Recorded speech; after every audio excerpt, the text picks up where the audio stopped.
la FFB. Jacques Chanu, le gouvernement s'est fixé des objectifs ambitieux, 500 000 logements par an, dont 150 000 logements sociaux et 500 000 rénovations thermiques. Est-ce que c'est réaliste comme objectif? Alors je dirais oui et non. Les objectifs, oui, ils sont ambitieux et nous, on les soutient très clairement pour une raison simple, c'est que c'est réaliste dans le sens où les besoins en logement existent, on le sait tous ici, et c'est un constat qui est d'ailleurs partagé par tout le monde. Un autre point important, c'est qu'aujourd'hui, je crois que le diagnostic est clair, que la transition énergétique s'impose, quel que soit d'ailleurs le prix de l'énergie, on le voit de plus en plus dans nos discussions. Le seul bémol qui reste par rapport à cet objectif, c'est où, avec l'accent. C'est-à-dire à quel endroit construire, notamment sur les 150 000 logements sociaux, où là, je crois que très clairement, il va falloir un jour qu'on se dise les choses et qu'il faut construire des logements sociaux là où on en a besoin, même si ce n'est pas toujours facile à faire passer dans nos réseaux, notamment dans le nôtre. Maintenant, non, pourquoi non? C'est la vraie question, est-ce qu'on est en capacité de faire ces 500 000 logements par an? Et là, effectivement, on est beaucoup plus dubitatif, dans le sens où on pense qu'il y a deux raisons principales qui rendent cet objectif difficile. Un, c'est l'atonie de l'économie, l'atonie de cette croissance économique. Et là, très clairement, sans une économie qui progresse et avec un chômage qui se développe, une restriction au crédit qui est une évidence, je crois que ça va être difficile. Et ensuite, un autre point qui est clair, je crois, connu de tous, c'est la dégradation de l'environnement institutionnel. Parce que je crois qu'il serait trop long ici de décliner l'ensemble des mesures défavorables à ces 500 000 logements, soit à rénover, soit à construire par an. Très clairement, comment on peut imaginer qu'une hausse de la TVA pour au 1er janvier 2014 n'aura pas d'impact, notamment sur le secteur social? 400 millions quand même, le coût, une paille en ce moment.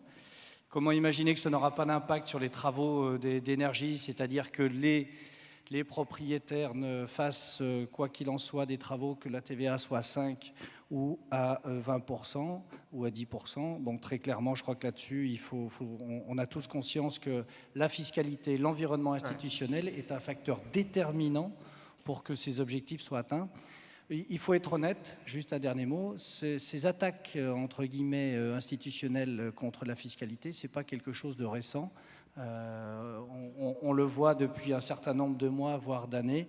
Donc il n'y a dans nos propos aucun jugement politique ou politicien. C'est simplement un constat qu'au-delà des annonces faites, des incantations qui sont même données à l'ensemble de la profession, je crois qu'il faut être en corrélation sur les moyens donnés à nos propres maîtres d'ouvrage, à nos propres clients pour être eux-mêmes solvables. On va reparler dans un instant de la fiscalité. Philippe Vademel, 150 000 logements sociaux par an.